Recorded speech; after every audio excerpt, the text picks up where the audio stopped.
Ada yang ngasih tahu, lu tau gak ini gini, sampai lama-lama. Itu tandanya lu disindir. Ah, serius? Gitu. Seneng karena apa? Saya ditaruh di depan. Walaupun kemudian, ya agak-agak, gitu kan. Gak apa-apa. Buat saya begini, sesuatu itu tergantung sudut pandang kita. Kalau saya anggap ini sebagai berkah, siapa saya? Digabungkan dengan Presiden Prabowo, Wakil Presiden Gibran, terus kemudian siapa lagi tuh? Pak Jokowi, terus Bu Mega, terus ini. Saya Sedangkan Pak Gibran jatuhnya. Kalau anak-anak gue mah masih anak-anak. Kalau kamu, ya Ji, menanggapi komentar-komentar netizen di akun-akunmu dengan tertawa, yang kira-kira kamu menganggapnya netizen kurang pinter dalam menyikapi pementasan kamu, yang mana kamu menganggap kurang pinternya netizen tidak bisa membedakan kalau anak kamu itu masih anak-anak, sementara Pak Gibran Wapres itu bukan anak-anak lagi tapi sudah dewasa. Dan nah di sini juga sebenarnya kamu juga merendahkan sebenarnya dari ekspresi dan kalimat kamu. Mungkin tidak ada yang sepeka itu ya, tapi saya melihat seperti itu. Ini akhirnya merendahkan Pak Gibran, yang mana menganggap Pak Gibran seperti anak-anak. Itu sebenarnya muatannya tetap kamu meremehkan Pak Gibran sebenarnya. Mas Panji, komika ngapain kritis? Pelawak, ngapain kritis? Ya memang harus kritis. Kita harus kritis. Negara ini, bangsa ini harus memberikan kesempatan kepada siapapun, seluruh lapisan. Mau pelawak, mau seniman, mau artis, ibu-ibu rumah tangga, petani, nelayan, semuanya. Semuanya harus bisa bicara untuk memberikan koreksi kepada bangsa ini. Kenapa setiap yang kritis harus dimusuhi? Kenapa semua yang kritis harus diupayakan untuk dijerat hukum? Kenapa? Kenapa bangsa ini tidak ingin ada koreksi?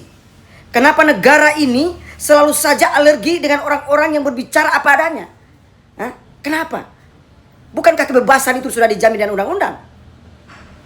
Lalu kenapa kita harus alergi? Ketika ada yang ngomong perbaikan sistem, ada yang koreksi, mulai kebakaran jenggot semua tuh. Kebakaran jenggot semua. Ngapain kebakaran? Ngapain kebakaran jenggot kalau kau tidak korupsi? Ngapain kau kebakaran jenggot kalau kau tidak jahat? Ngapain kamu kebakaran jenggot kalau kamu bekerja dengan benar? Saya gerah juga ya. Ada yang teks saya, tolong Mas Panji ini harus kita kritisi, harus kita lawan. Ngapain? Ngapain? Para pejabat negara seperti kita, ayo perbaiki kinerja, itu aja. Perbaiki kinerja, tunjukkan kinerja yang baik kepada masyarakat. Tunjukkan bahwa kita benar-benar orang yang mewakili rakyat untuk memperbaiki sistem dan pemerintahan yang berjalan baik. Sudahlah, bangsa ini kita butuh orang-orang kritis. Saya justru butuh orang-orang seperti Panji. Saya ingin para komika, seluruh komika di Indonesia ini harus kritis. Harus benar-benar bisa memberikan koreksi kepada bangsa ini. Seniman, komika, pelawak, apapun. Semua harus bisa berbicara untuk bangsa ini. Semua harus bisa diberikan kebebasan tanpa harus diintimidasi dengan hukum, tanpa harus dikriminalisasi. Saya Lode Umar Bonte sebagai anggota DPR RI. Saya mengajak kepada kita semuanya.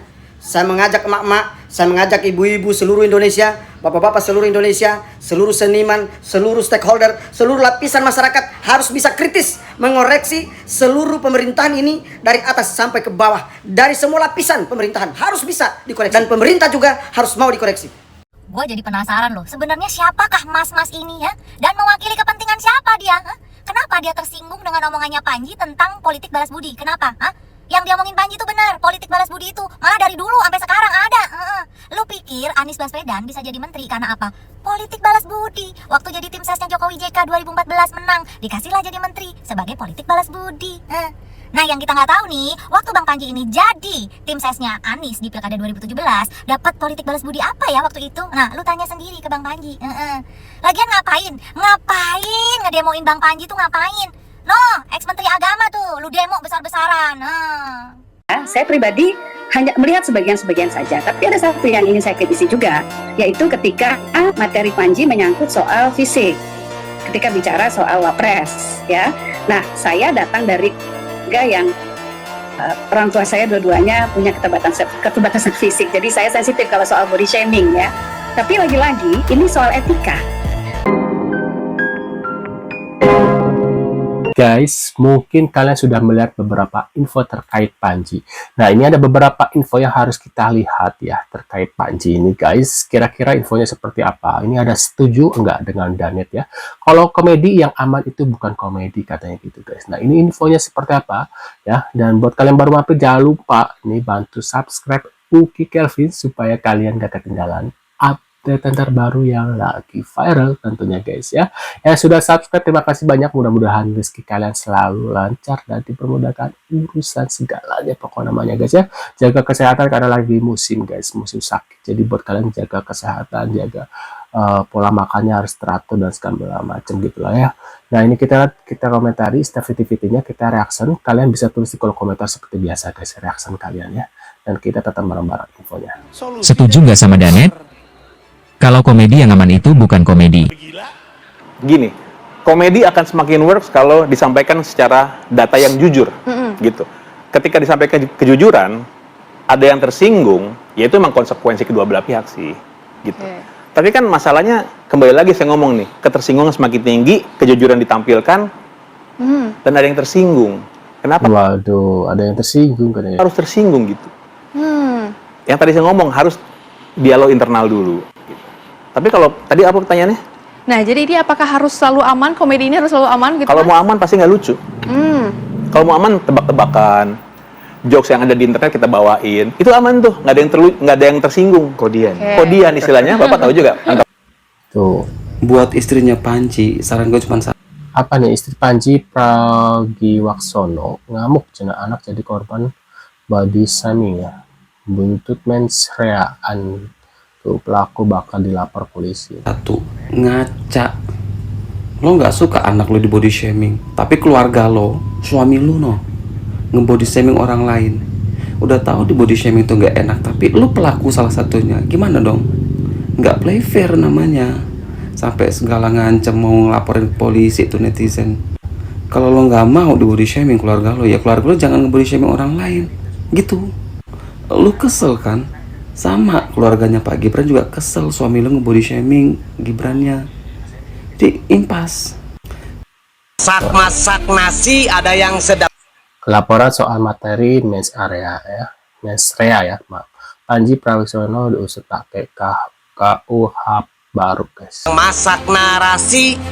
Puncak komedi dari mensrea Bang Panji adalah ketika komedi hari ini dilihat menjadi sebuah ancaman negara. Waduh, bener kah? Yang melaporkan penampilan Blunder ya, ganda pencatut nama ketua NU dan Muhammadiyah kompak pelapor Panji ya, kena katanya. Wah, ngaku wakil NU Muhammadiyah malah bantah sementaris ya. Legalitas laporan terancam cacat formil dan pidana, guys. Bang Panji di mensrea tidak mempunyai legal standing atau bisa dibilang cacat secara hukum. Pelapor mengaku sebagai perwakilan NU dan Muhammadiyah, tapi secara resmi NU dan Muhammadiyah membantah keterlibatan. Tuh, senada Muhammadiyah, PPNU tegaskan pelapor Panji bukan bagiannya. Waduh. Tanya dalam pelaporan tersebut. Pelapor juga tidak mengerti asas legalitas hukum pidana. Di mensrea, Bang lain subjektif. Waduh. Dan keyakinan tidak bisa dipidanakan. Gue tuh baru sadar kemarin gara-gara berita, karena ada berita yang mengatakan bahwa Gamila akan ngelaporin yang menghina anak-anak. Terus gue ngeliat kolom komentarnya, gue baru sadar bahwa alasan kenapa anak gue dibawa-bawa sama mereka adalah karena mereka nggak suka gue ngebecandain anak presiden. Jadi di kolom komentar tulisannya, gak suka kan lu anak lu dibawa-bawa, makanya jangan bawa-bawa anak presiden. Terus gue ketawa bacanya, karena kan anak presiden bukan anak-anak. Gimana sih, Gibran tuh manusia dewasa, kok bisa sama mereka dianggap anak-anak? Kan merendahkan Pak Gibran jatuhnya. Kalau anak-anak gue mah masih anak-anak. Beda gitu, yang satu nyela orang dewasa, yang memang anaknya Pak Jokowi, tapi yang satu nyela anak-anak. Waduh. Loh, kok marah sih? Jangan marah kakak, jangan marah. Biarkan netizen bersuara sesuai menurut keyakinan netizen. Udah jangan marah kakak. Harusnya kakak jangan pernah ke netizen. Marahnya ke suami kakak. Yang udah mengolok-olok semuanya. Ya, ingat yang tersinggung oleh suami kakak itu bukan masalah politik doang. Tapi masalah suku, ras, dan agama juga ya. Ya, silahkan tanyakan ke suaminya ya. Dan saya pun secara pribadi mengutuk keras siapapun orang yang menghujat dan mengolok-olok anak dari Panji Pragiwaksono, karena ini adalah sebuah dosa yang dilakukan oleh bapaknya. Tidak seharusnya anak dan keluarganya ikut menanggung beban tersebut. Flash disk jadi barang bukti pelaporan Panji ke polisi. Ini lucu nih. Pertanyaannya simple, itu isi flash disknya apa ya? Kalau isi flash disk itu full video stand up-nya, ini jelas membajakan karena video itu eksklusif tayang di Netflix. Tapi gue coba positive thinking aja ya. Mungkin potongan video yang beredar yang ditaruh di flash disk. Tapi kalau potongan video harusnya nggak bisa jadi alat bukti dong. Bisa aja kan dipotong-potong konteksnya biar orang salah persepsi pas dengernya. Selain kelucuan di flash disk yang jadi alat bukti, ternyata kelucuannya ada lagi. Jadi ternyata Panji ini dilaporkan atas tuduhan merendahkan, memfitnah, khususnya organisasi Islam. Sedangkan di dimensi lain ada tuh yang katanya ulama mengaku penjaga gawang neraka, ahli bahasa serangga, bisa nyuruh malaikat, dan bisa nyembuhin corona. Yang menurut keyakinan saya, ini halu semua. Dan menurut keyakinan saya, ini sesat dan menyesatkan. Tapi dia aman-aman aja tuh. Nggak ada tuh yang bilang dia merendahkan. Padahal, karena kelakuan dia yang begitu, agama Islam jadi dipandang aneh. Nggak ada tuh yang ngelaporin orang itu. Malah dijaga tuh sama tentara-tentaraannya. Panggung komedi diseriusin sampai dilaporin. Giliran panggung dakwah dikomediin, orang bisa santai aja ya. Nggak ada tuh yang teriak merendahkan. Kocak banget orang-orang pada ya.